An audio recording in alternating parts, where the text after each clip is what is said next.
All right, sports fans, how's everybody out there doing? William Martin coming at you one more time here on YouTube with another edition of the 300 Pounds of Sports Knowledge Podcast. Now, it should not come as a surprise to anyone that the Indianapolis Colts traded quarterback Carson Wentz. But what is somewhat surprising is that Wentz is heading back to the NFC East. The Washington Commanders acquired Wentz from the Colts in exchange for a pair of third round picks, while the 2023 third round pick that Indy is receiving can become a second rounder if Wentz plays at least 70% of the snaps this coming season for Washington. Now, Colts general manager Chris Ballard let the cat out of the bag several weeks ago in regards to the team looking to move on from Wentz as he failed to produce in those key moments for Indianapolis. And of course, you go back to the end of the season, the Colts were 9-6, only needed to win one of their last two games in order to advance to the playoffs. And they lost both of those games, first at home to the Raiders, who did make the playoffs, and then surprisingly on the road against the lowly Jacksonville Jaguars. Now, in Wentz's career, he's 44, 40-1 as an NFL starter, and that's over 6 seasons, while he threw 27 touchdowns to just 7 interceptions last year with the Colts. And a lot of that he benefited from the ability of running back Jonathan Taylor. Last year, in each of the 9 wins for the Colts, when Taylor rushed for at least 100 yards, the Colts won the game.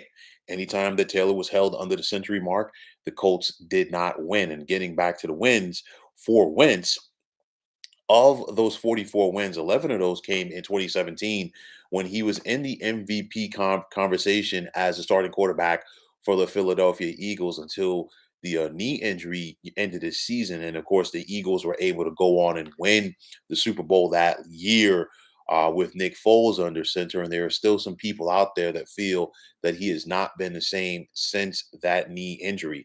With that said, you have to ask yourself, will Washington be able to put talent around Wentz in order for him to succeed? That's going to be the $1 million question because Wentz needs to be in the perfect situation in order to succeed. And last year was as good as it was for Wentz since 2017 with Philly in regards to the talent that he had around him. A solid offensive line, a good running game, and an attacking defense. And with all of that said, Wentz still could not get the Colts to the playoffs, even in the expanded playoffs right now in the NFL. So it's going to be up to Washington head coach Ron Rivera, along with offensive coordinator Scott Turner, to put Wentz in the best situation possible to succeed. And Washington really needs to improve on offense as they were 21st in the NFL last season in total offense, 21st in passing, but they were 12th in rushing. And that's going to be the key as far as Wentz will need to feed off of that running attack. Now, this also shows that Washington does not believe in any of the quarterbacks that are expected to be taken early on in this draft as Washington picks 11th. And there was speculation that the Commanders would be going after one of the quarterbacks projected to be taken in the first round, whether it be Kenny Pickett, Malik Willis, or Matt Corral. However, that is not the case as Carson Wentz is they're going to be their guy for 2022. On the flip side for the Colts, Frank Reich and Chris Ballard now have an opportunity to start over at quarterback. Of course, Frank Reich was trying to reclamate what he had with Wentz in Philadelphia several years ago when he was an offensive assistant there for Philly. But the thing is, it just never came together this year for Wentz. And honestly, credit to the Colts because you know what? They were able to cut their losses early because so often you see where teams will say, hey, you know what? It didn't work out.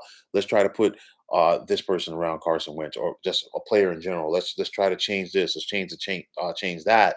And it still goes nowhere. And 3 or 4 years down the road, you've realized that you wasted time. The Colts are not in that mode. They feel like they are still a quarterback away from contending with this squad. And, you look at this team and the right quarterback there could definitely enhance the chances of the Colts to do some damage next season. With that said, will the Colts look for a quarterback early? But the only problem is conventionally you would say that, but they don't have their first round pick. being that they traded it to the Philadelphia Eagles to get Carson Wentz last year. So it's going to be interesting to see what the Colts do at quarterback for the 2022 season. You ask yourself who won this trade, and honestly, I'm going to say the Colts because the thing is, they put Carson Wentz in the best situation possible to succeed, and he didn't. On the flip side, for Washington, I'm not sold on Carson Wentz. Uh, coming through and leading Washington to the playoffs. I mean, you look at it. Yes, that division is bad. Sans the Dallas Cowboys, of course. Dallas is still the team to beat in the NFC East. Giants have a long way to go in Philly. I know that they made the playoffs last year, but they have some questions at quarterback as well. So with that said, my money's going to go on Indy just due to the fact that you got rid of a player that you didn't want. You got some draft capital back for him, and now you're looking to add to your team that was so close in regards to making the playoffs last year.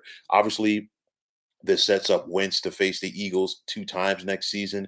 And of course, his return to Lincoln Financial Field. I guarantee you'll probably hear more boo birds than cheers when he takes the field. But nonetheless, this is definitely going to be interesting between the Washington and Philadelphia rivalry in the NFC East that was already pretty strong. So it's going to be interesting to see where the Colts go from here. It's going to be interesting to see where Washington goes from here. Washington is hopeful that Carson Wentz is their guy going forward. I don't believe it. But at the end of the day, we'll just have to play the old fashioned waiting game. So, folks, that is going to wrap it up. And as always, I want to take this time out to thank you for tuning into the 300 Pounds of Sports Knowledge podcast here on YouTube. Want to take the time out to thank all of you fine folks out there for tuning in. And if you have not already, please feel free to subscribe to this channel. Now, if you're on Twitter, please feel free to follow me at 300 Pounds of Sports. And like I always say, if you follow me, it'll be my pleasure to follow you right back. There's also the sports discussion group on Facebook at the Sports Depot 365. You can check it out, drop a line, and be a part of one of the better sports debating sites going on social media. So, once again, fine folks, my name is William Martin, signing off, saying take care and have yourselves a wonderful day.